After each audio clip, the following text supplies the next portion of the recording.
Assalamu alaikum wa rahmatullahi wa barakatuhu. May the peace and blessings of the Almighty be upon us all. Let us begin today's session with a beautiful Quran recital by Sister Rumaiza Arwa, a member of Girls Islamic Organization, Madhya Pradesh.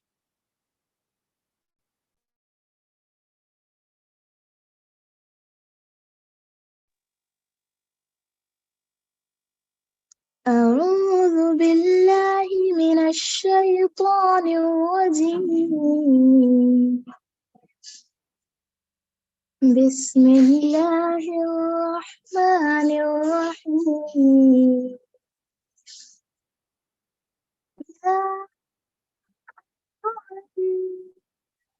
إنا خلقناكم من ذكر وأنثى ذكر وأنثى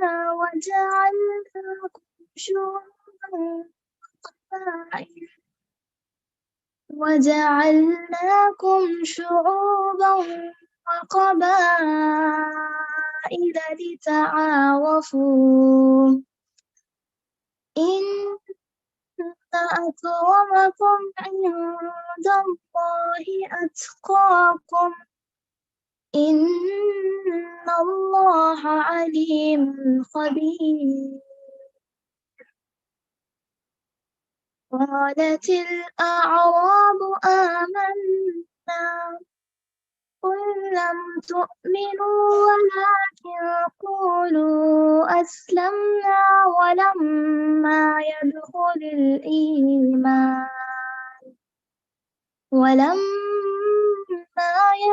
الإيمان في قلوبكم وإن تطيعوا الله ورسوله ولا يلتكم من أعمالكم شيئا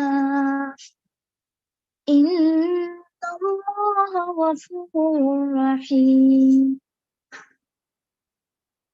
إنما المؤمنون الذين آمنوا بالله ورسوله ثم لم يرتابوا وجاهدوا بأموالهم وأنفسهم في سبيل الله أولئك هم الصادقون قل أتعلمون الله بدينكم والله يعلم ما في السماوات وما في الأرض والله بكل شيء عليم يمنون عليك أن أسلموا قل لا تمنوا علي إسلامكم بل الله يمن عليكم أن هداكم للإيمان إن كنتم صادقين إن الله يعلم غيب السماوات والأرض والله بصير بما تعملون صدق الله العظيम। लोगों, हमने तुमको एक मर्द और एक औरत से पैदा किया और फिर तुम्हारी कौमें और बिरादरियां बना दी ताकि तुम एक दूसरे को पहचानो। दर हकीकत अल्लाह के नजदीक तुम में सबसे ज्यादा इज्जत वाला वो है जो तुम्हारे अंदर सबसे ज्यादा परहेजगार है। यकीनन अल्लाह ताला सब कुछ जानने वाला और बाखबर है। ये बदवी कहते हैं कि हम ईमान लाए। इनसे कहो तुम ईमान नहीं लाए, बल्कि यूं कहो कि हम मती हो गए। ईमान अभी तुम्हारे दिलों में दाखिल नहीं हुआ है। अगर तुम अल्लाह और उसके रसूल के फरमाबरदारी इख्तियार कर लो तो वो तुम्हारे अमाल के अज्र में कोई कमी न करेगा। यकीनन अल्लाह बड़ा दरगुजर करने वाला और रहीम है। हकीकत में तो मोमिन वो है जो अल्लाह और उसके रसूल पर ईमान लाए, फिर उन्होंने कोई शक न किया और अपनी जानों और मालों से अल्लाह ताला की राह में जिहाद किया, वही सच्चे लोग हैं। ए नबी अकरम सल्लल्लाहु अलैहि वसल्लम, इनसे कहो, क्या तुम अल्लाह ताला को अपने दीन की इत्तला दे रहे हो? हालांकि अल्लाह जमीन और आसमानों की हर चीज को जानता है और वो हर शय का इल्म रखता है। ये लोग तुम पर एहसान जताते हैं कि इन्होंने इस्लाम कबूल कर लिया। इनसे कहो अपने इस्लाम का एहसान मुझ पर न रखो, बल्कि अल्लाह तुम पर अपना एहसान रखता है कि उसने तुम्हें ईमान की हिदायत दी, अगर तुम वाकई अपने दावे ईमान में सच्चे हो। अल्लाह जमीन और आसमानों की हर पोशीदा चीज का इल्म रखता है, और जो कुछ तुम करते हो वो सब उसके निगाह में है। सदक़ल्लाहुल अज़ीम।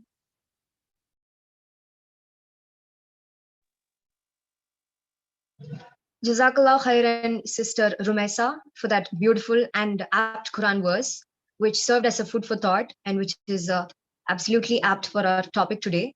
So, we all have gathered here today online for the monthly awareness program for the month of July on the topic Uniform Civil Code, conducted by the National Federation of Girls Islamic Organization.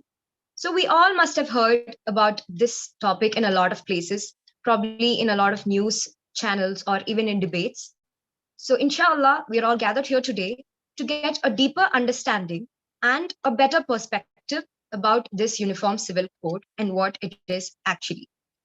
So, now I would like to call upon Sister Rubina Anjum Ansari, a member of the National Federation of Girls Islamic Organization, to welcome the gathering and present a welcome address before we jump into the main session. Assalamu alaikum. Am I audible? Yes, Steve. Bismillah. Rabbi Sadri wa Yassirli Amri Wahlul Uqdatam min Lisani Yafqahu Qawli. First of all, I would like to welcome all of you to this monthly awareness program of July. I would like to specially welcome our speaker, Sister Nabila. I would like to welcome all the Federal Committee members, our President, Sister Sumaya Roy.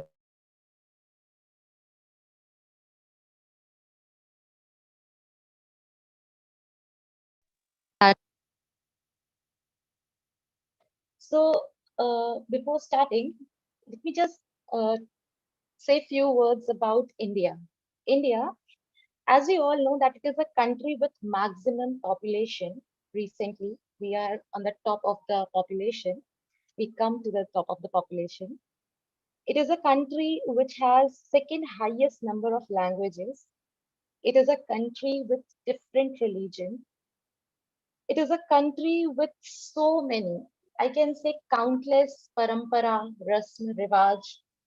It is a country with numerous festivals. It is a country with so many colors. But from the past few days, we are continuously listening about one word, that is Uniform Civil Code. It is on social media, it is in news, it is in newspaper, it has been everywhere from the last few days. So the Federation has planned to discuss Uniform Civil Code amongst our cadre and our generation to give a deeper look of what it is actually. Because there are a lot of things that is going around social media. People of different perspective are coming in front with their thoughts. People of different mentality are coming up with their thoughts. So uh, what has happened actually is recently Law Commission of India has released a public notice on 14th June 2023. It has asked for views on Uniform Civil Code from public.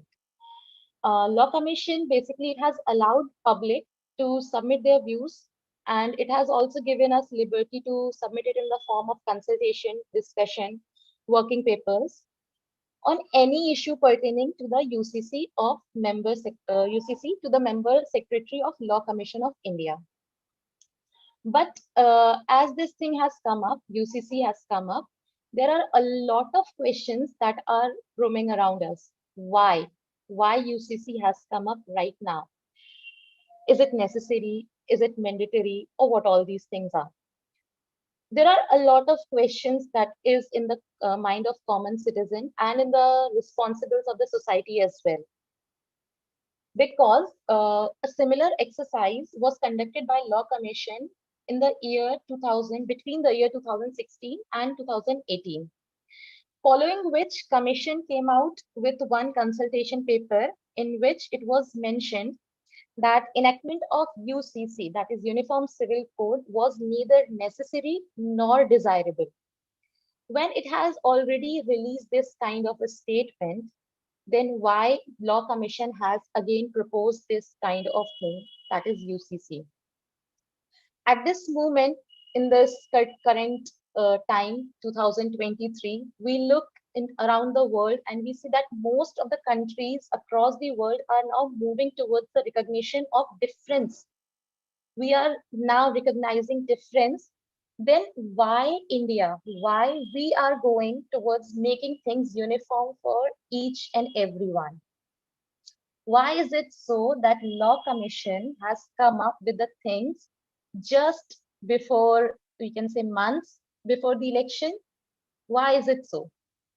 There are a lot of questions that are being asked, and in the mind of youth and in the mind of common people as well. Federation has planned to organize this session to clear all those doubts that are roaming around.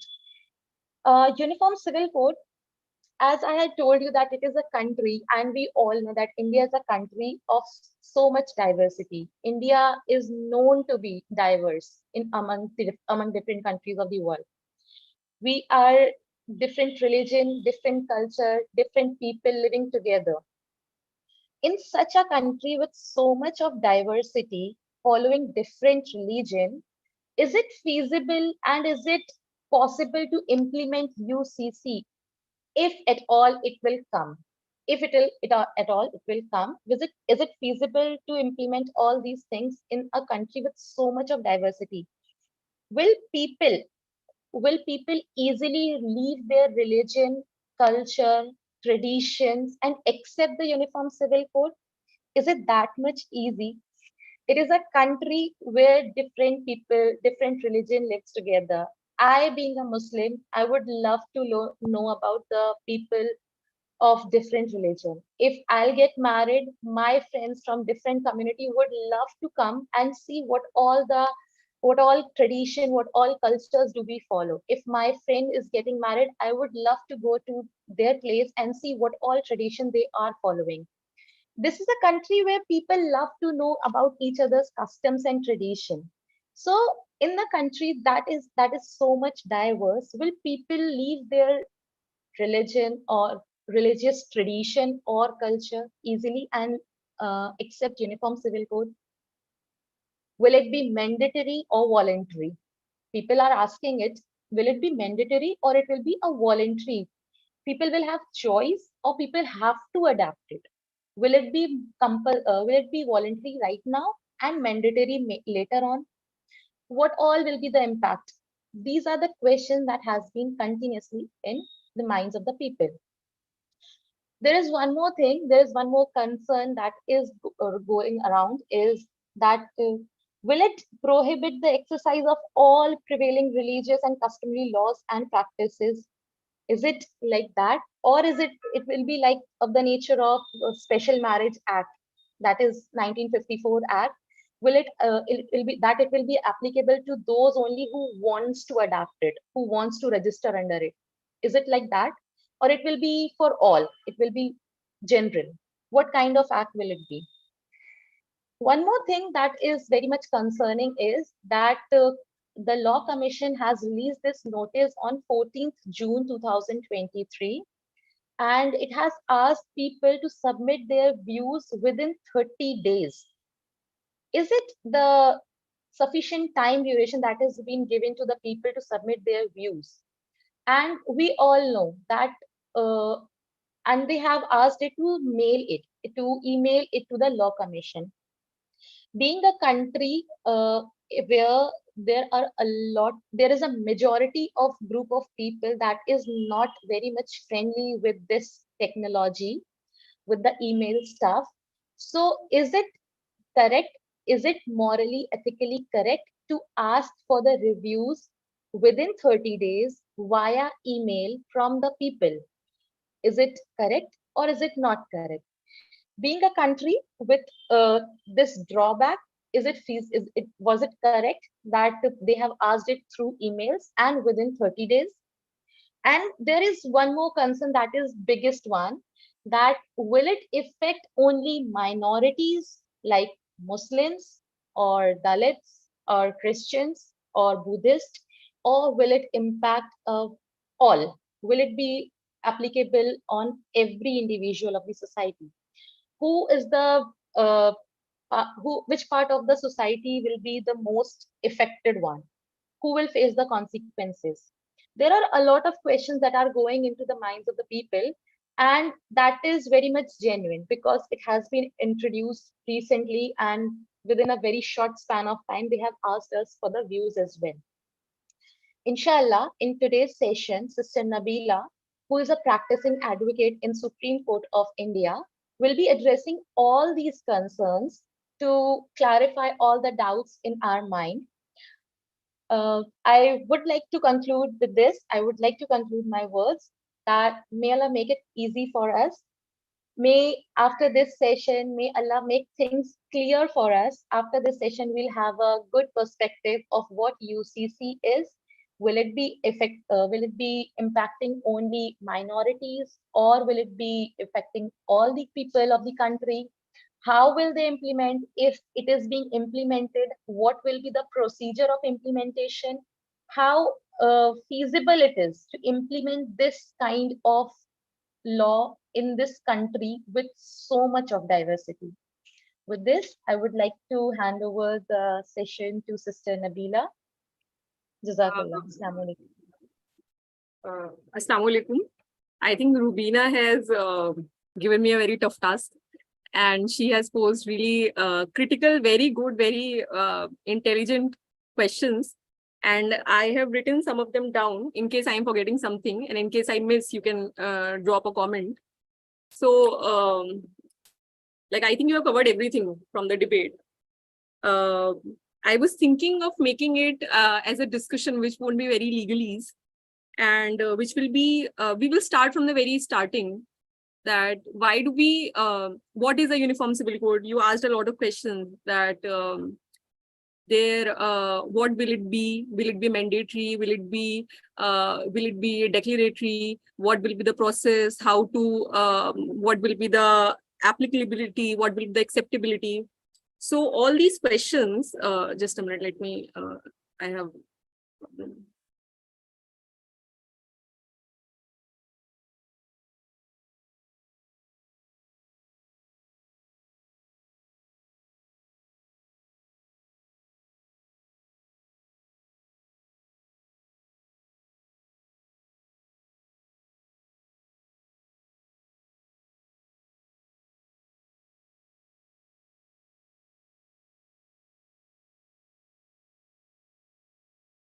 yeah, I had a problem, sorry.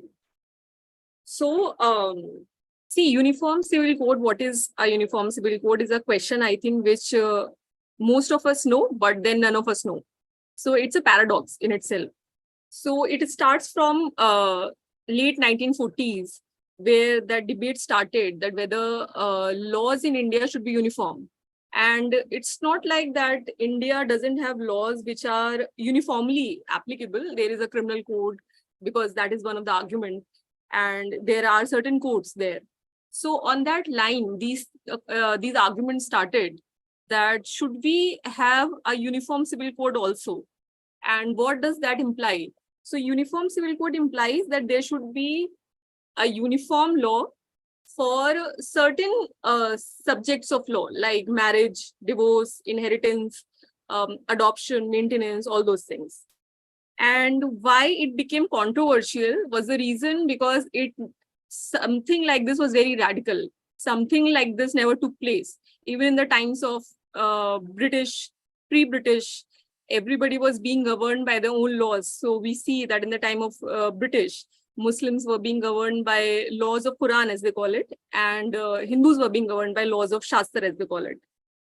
Now, when this thing started, a whole debate started. And we see that in 1949, when the Constituent Assembly debate was going on, and these debates are luckily recorded, and they are in the forms of transcript. So we see that the most objection, the highest level of objection that came from a community was the Muslim community. And we also see that that debate was not on gender rights. That debate was very much focused on minority rights. So it was very much focused on Muslim identity. So people from the Muslim community were saying that they had this anxiety, what we are feeling today, what you discussed right now. And those anxieties, we see that the answers from that side, from the other side of the argument, was that why does the Muslim community has this isolated attitude, and why does the Muslim community not want to be merged, which are arguments relevant today also. Now we see that Dr. Ambedkar intervened and he was a proponent of UCC, and we see that he while justifying UCC, he concludes his argument saying that a UCC, when it will initiate, it will not be a mandatory exercise. It will be a declaratory exercise in the initial phase. And then he says that any person, just because that person is a citizen, won't be governed, won't be made to follow certain laws that that person doesn't want to follow. So that person can give a declaration that I want to be governed by UCC, and that person will be governed by it. So this is the background, the question you asked. Now, today, when we have this debate, we don't know whether it will be mandatory or whether it will be declaratory, because from the contour of debate, from the flavor of debate, it looks like it will be mandatory. And the argument against it has been the assurance of Dr. Ambedkar in the Constituent Assembly debate primarily to the Muslim community. Now, when we have this debate, and from that Constituent Assembly debate of 1949 till today, when we had our 2018 consultation report, then today we have been again asked, like the entire country has been asked, to give their views and to solicit their opinions on something as personal as personal laws itself in 30 days. So, and as you rightly pointed out, that it's a very short span of time. So from that debate till today, it's been like 70, 80 years, but we don't have a draft. So that has been an argument also, that since we don't have a blueprint, we don't have a draft. So all this debate is actually very confusing, because we don't know what we are against. And then people say, okay, how can you be against something that you don't even know? So people say that it's very unreasonable. It's an unreasonable fear. Now, I will also discuss why it's not an unreasonable fear. It's a very, very reasonable fear from the very beginning of 1949 Constituent Assembly debate till today. What you pointed out rightly, that India is a very diverse country. India has so many religions, so many languages. And how can something be implemented in India like that? So to answer that, I think, see, laws can be implemented and laws can be cruel. Let's face it. And laws can be draconian and they can be implemented. So I think that's not a question, because if some law comes tomorrow, at most it can be challenged, at most. Like some laws like UAPA or say CAA or say Triple Talaq Act. The laws have been challenged time and again. But will they be successfully implemented? Perhaps not. But does that make them illegal? No. So that's a different kind of debate. So if UCC comes tomorrow, it will come, right? And the 30-day thing, I think, is, I think the Muslim Personal Law Board has criticized this, Jameel Ulema-e-Hind has criticized, all these organizations has criticized, Jamaat Islami Hind has criticized the whole exercise. But so that has been in open, that objection has been in open. Laws normally, like policy making normally can be and has the potential of being elitist. So I won't comment on that. And of course, when we go to Constituent Assembly debates also, we know that the representatives of particular communities came from very elite sections of society. And there are arguments that they did not represent the entire community. There are arguments saying that either which ways they were representatives. So those kind of arguments are always there. Now, you also asked a question that about whether it's only a Muslim issue or is it an issue that touches other minorities also. So, which I think also again is a paradox, because it is a Muslim issue and then it's not only a Muslim issue. Because if you see, there has been a passionate objection and passionate rejection of UCC from different minorities. We see tribal groups. We see there is an organization of Naga reportedly, and that said, okay, we are going to burn the houses of legislators if they are going to pass anything, pass a bill in favor of UCC. So this is what we are going to do. So it's to that extent. Then we see the Sikh community. We see so many organizations from other minority communities. So there has been a rejection of UCC from other minorities also. And it's not obviously, it's not only a Muslim issue, it's a minority issue. There are different minorities having different kind of personal laws. Muslims have their own personal laws. Sikhs have their Anand Karaja Act, and so many community tribals are exempted in mostly everything. And tribals are also exempted constitutionally. So these things are there. 371 is there. So it's not a minority. It's not only a Muslim issue. But then it will eventually become a Muslim issue, that we also know, because there's a political side of the debate. So when we talk about UCC, I think which is very important to remember is that there is a legal side of the debate and then there's a political side of the debate. So the legal side of the debate is very black and white, can also be easy to understand that that debate took place. And then, this is the idea of UCC. We don't know actually, because we don't have a blueprint, but then by and large, this is the idea that there should be uniform laws. But the fact of the matter is, and the meat of the matter is, that we cannot divorce law from politics. So the moment we divorce law from politics, UCC debate becomes very unreasonable. So it's very important to see UCC in a political background. So today, when you said in 2018 also, there was a consultation report. That consultation report obviously came after putting a lot of money of public into it. So many consultations took place. So many Muslim organizations they became a part of it. They actively participated in it. You see that a questionnaire was formulated, and that questionnaire asked specific questions about things that are seen as bizarre in Muslim law. For example, why 1:2 ratio of property between a brother and a sister, why the inheritance laws are like this, the gender spectrum and all those things. So these things were questioned. And I have seen the reply of the All India Muslim Personal Law Board, and it's a detailed reply where they give reasoning of all those things, the logic behind those laws, the jurisprudential aspect of it. So that exercise has already taken place, and there were consultations, there were there were meetings, there were all those things going on. And then a consultation report came in 2018, August, and that consultation report came to a finding that, we think that UCC is neither desirable nor it is necessary, since at this point of time. And it also gave some recommendations. It also said that instead of talking about UCC, there should be uniformity within community-based personal laws. So those were certain findings. But from 2018 August till today, 2023, we don't know what response the government has to that consultation report. So we don't know whether it was rejected. We don't know whether it was accepted. We don't know whether it was partially accepted or rejected. So we don't know that. Now, since we don't know that, this exercise again came up in June. And again, the same questions were asked. Not a questionnaire this time. This time it's very vague, because it's just a public notice, a letter, just saying that we are soliciting views and opinions of public in general and organizations, asking them to give representations, consultations, and so and so. You can give online, you can give like this and that.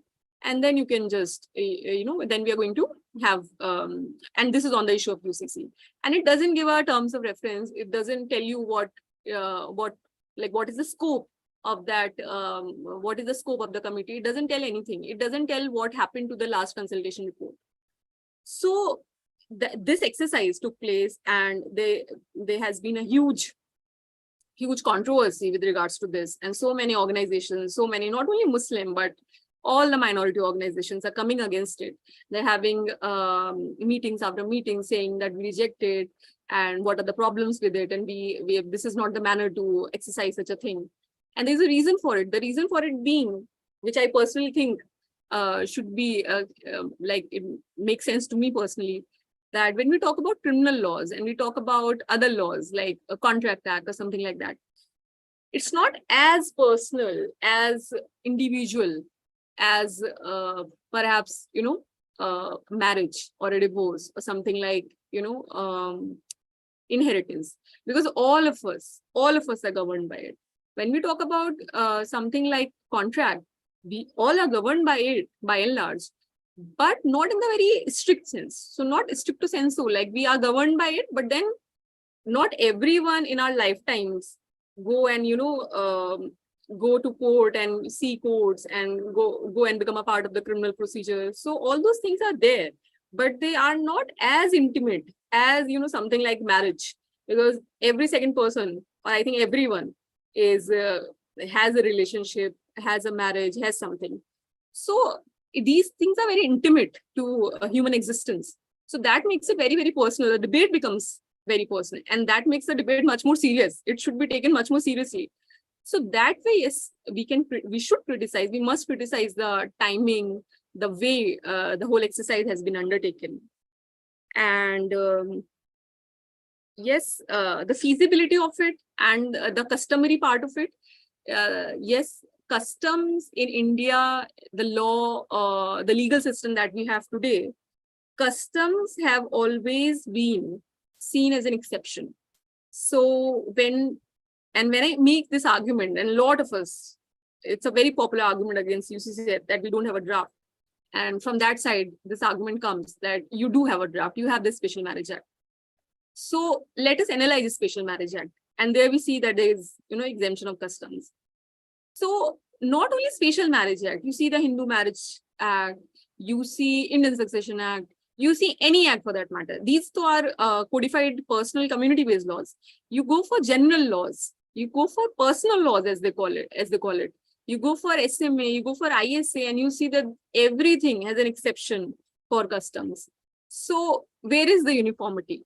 So it's a facade, there is no doubt about it. And I think a lot has been written already about this, that the whole debate of uniformity has been a facade.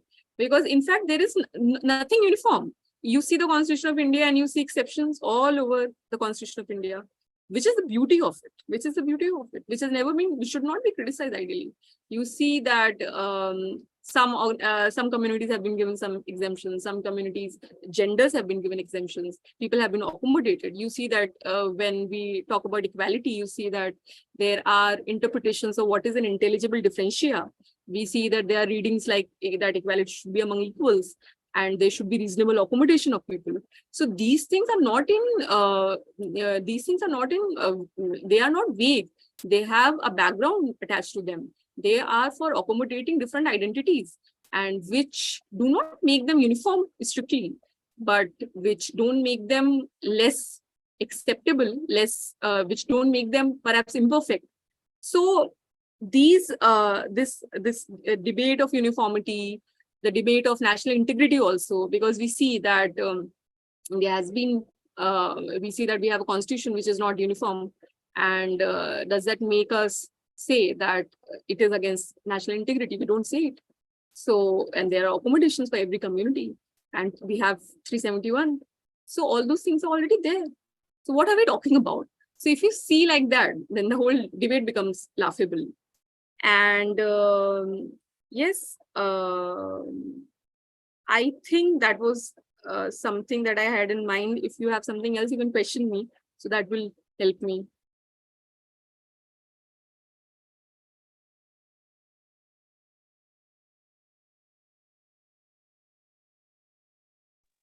The audience can drop your questions in the YouTube Live comment box.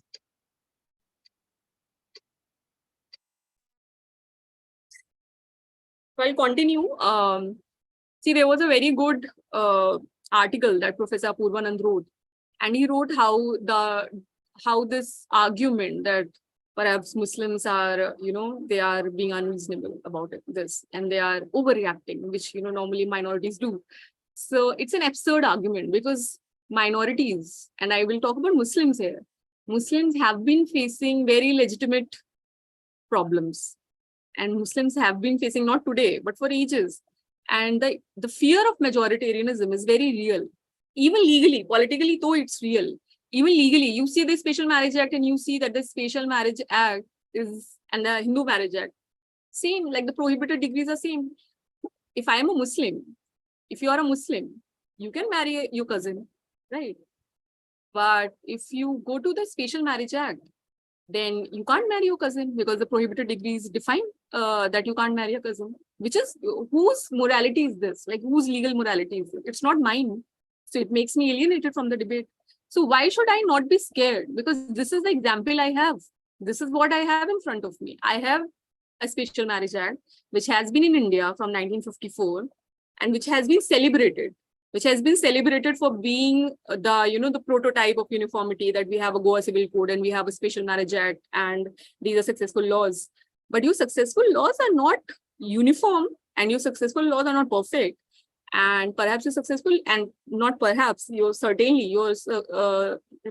laws have only one morality. And I feel alienated, Muslims feel alienated, and those are legitimate fears to have.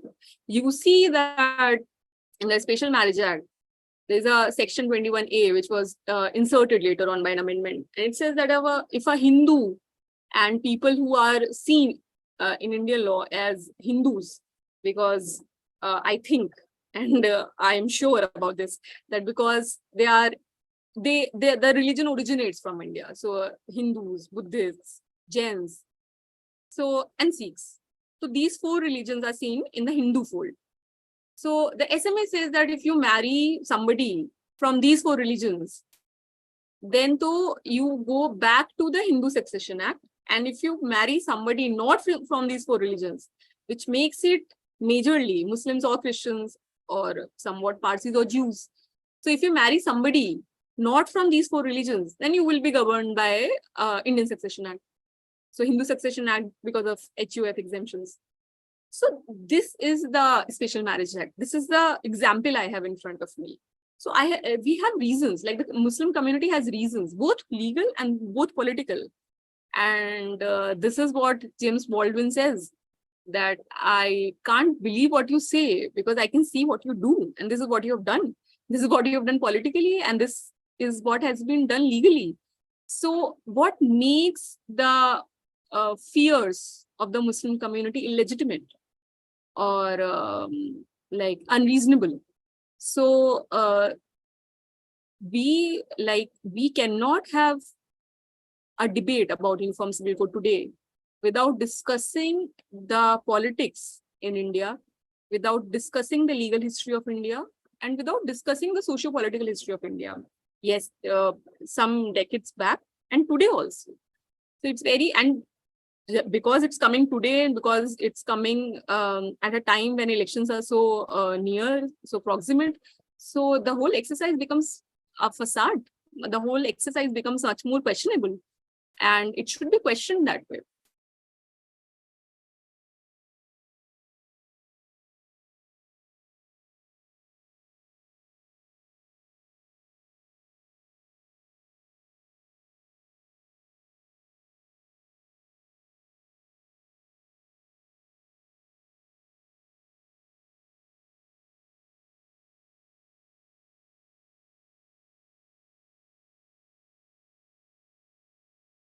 You also said something that if we have a uniform code and there's a uniform code which is mandatory and which is declaratory, if we have like different kind of versions, what is the difference?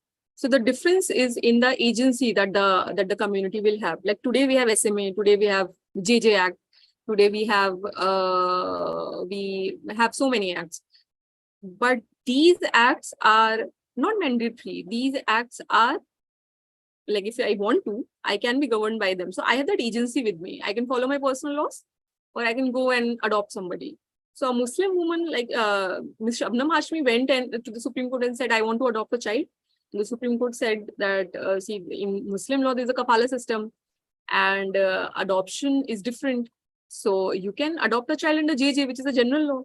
And that was the understanding of the Supreme Court, which is a valid understanding.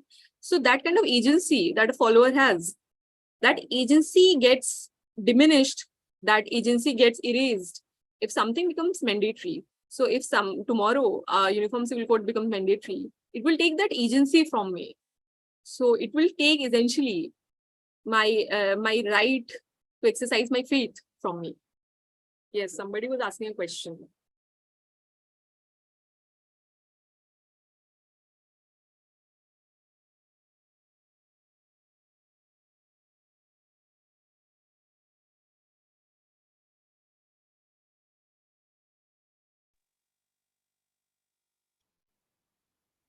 Could you please shed some light on the 21st Law Commission, what it is actually about?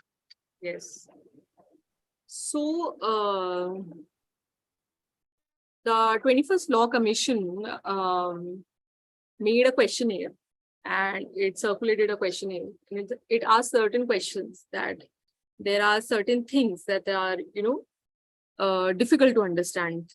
For example, and it's not, I think it's a question that comes out of the community. I think it's a very valid, these are valid discussions. One should have it, should have those discussions, that why is the right of inheritance like this? Why is, these things are not gender equal? Why these things are there? So such questions were asked and replies were given. And I have seen a detailed reply by the Muslim Personal Law Board that they submitted, and those questions were answered. And later on, a lot of, of course, meetings took place, consultations took place, and then a report came. So that report gives certain findings, and it discusses these things. It also criticizes SMA at one place, and it says, okay, even the uniform law is not uniform. So what are we talking about? Even that is not gender just. So in that, they say that certain aspects of personal laws should be codified. Codification of personal laws should take place to the maximum extent possible. They also say that there should be equality within the communities rather than equality between the communities. So there should be uniformity in the communities first before we go to the next step and we say, okay, there should be uniformity between different communities. They should be within the communities. Then they also say that there should be piecemeal codification, which is also a popular argument, that there should be piecemeal codification. So these were some of the findings that the Law Commission of India's consultation paper of 2018 gave. And these suggestions, we don't know today, because some of them are some of them are very valid suggestions to a lot of people. And there are schools of thought which do actually say, okay, they make a lot of sense. So there is a space of discussion there. But we don't know how many of these were accepted, how many of these were rejected. Of course, they can be without telling us that an exercise took place and those findings were there. What happened to those findings? So that exercise never took place, and now today we are having a similar exercise again, much more vague, and we are being told that we are again soliciting your views on UCC. So it's the same exercise going on.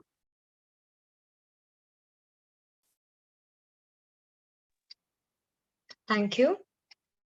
Another question from one of the viewers is, what are all the challenges and the issues that you see with the implementation of the Uniform Civil Code? So the challenges with the Uniform Civil Code, if we say it gets promulgated and it will eventually be implemented. So implementation of such a law will always be a problem. We see what happened to farm laws. We see what happened to CAA. We see all these laws. We see the 2019 Muslim marriage, the Triple Talaq Act. And we see the adverse impact of these laws.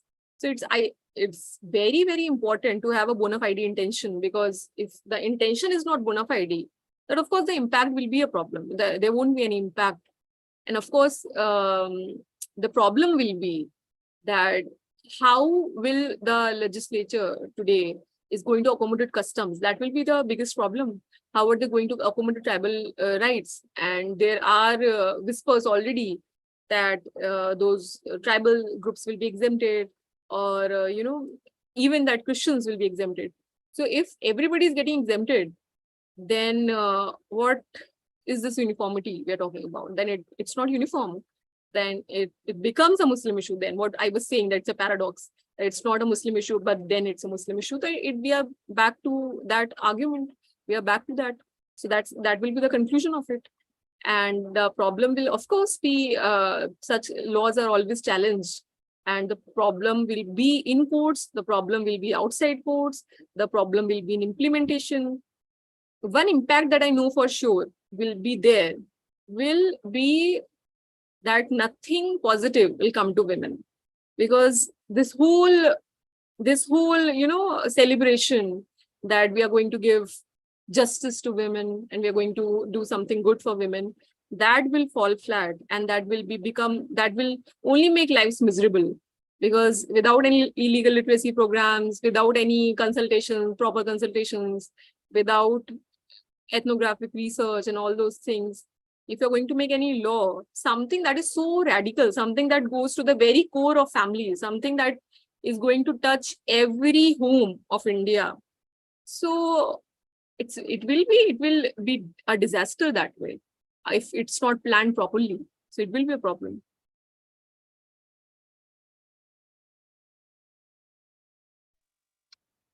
Thank you. Another question from the viewer. So why is this brought up? Why is the government seeking opinions on UCC at this point of time? How does it benefit us as the general public and the government as the authoritative element? Yes. So I think we all know the answer to that. The answer to that is politics, of course. The answer to that is the forthcoming elections. And I will say it as it is. And it will obviously, see, there are so many problems going on. And with the economy and the floods and all those things, of course, the media requires something, the debates require something, prime time requires something. The UCC is good fodder for that. And UCC will remain a fodder for that for quite a long time. And it has always been that. It has always been an enigma. It has always been that from the time it was introduced in the Constitution of India till today. It has always been that. We see obiters after obiters from the Supreme Court of India. We see that no government, and it's been on agenda of Sangh for a long time. These things have been there, like the discussions have been there, and but we see and nothing constructive has happened till today, and we don't see anything. But these things are obviously have helped a certain class of politicians. That's the reason, of course.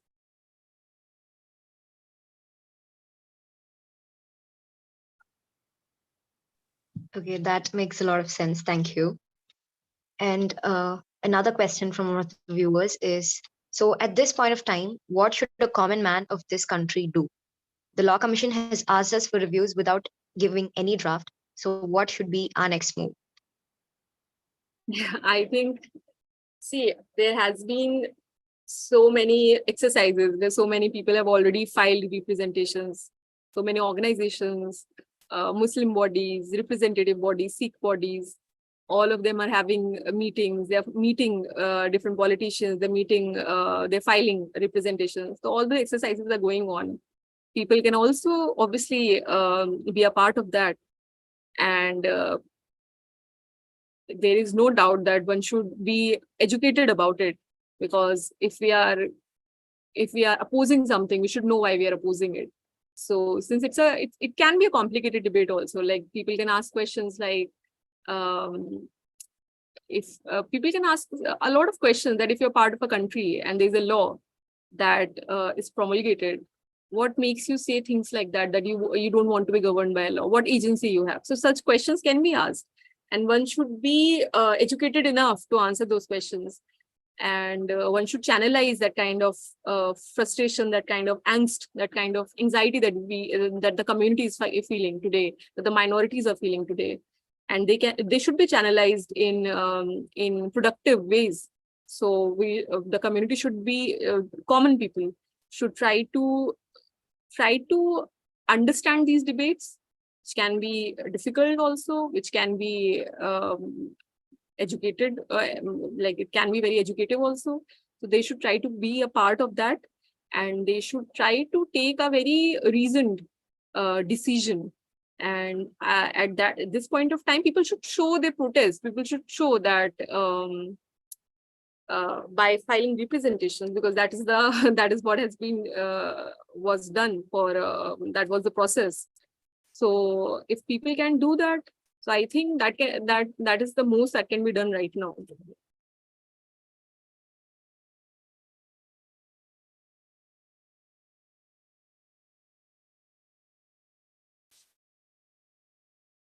I think everybody of us, every person from any community, any home, any family, has to understand what that person can do to contribute. So if you are a teacher, you should try to teach. If you're a lawyer, you will obviously go to court tomorrow and challenge it. If you are something else, that you're going to do something that way. So you will have to understand your place in the society first. And being educated about the debate goes for all. But then one has to understand how to channelize that education. So for that, one has to first understand where do you stand in society. So whatever contribution one can make, one should make.